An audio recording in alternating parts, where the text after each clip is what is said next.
मित्रांनो, आज आपण आलोय घायगावला आणि हे ट्रॉली बनवायचं काम चालू आहे.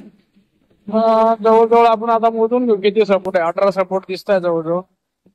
1 2 3 4 5 6 7 8 9 10 11 12 13 14 15 16 17 18 सपोर्ट दिलेले पाहू शकता. स्ट्रक्चर मध्ये काफी दणकट होणार आहे ट्रॉली. पुढे न्या. हे मध्ये चेसिसचं काम चालू आहे.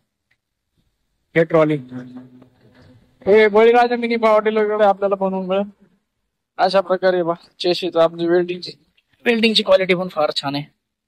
हे जवळून पाहू शकता. वेल्डिंग पण चांगल्या प्रकारचं वेल्डिंग आहे. आता बनवायचं काम चालू आहे. इकडे हा गंगापूरला रोड जातो. हा पश्चिमेकडे वैजापूरला जातो. इकडे पूर्वेकडे गंगापूर आहे. तर आपण व्हिजिटला आलेलो इकडे बळीराजा मिनी पावटेल इकडे.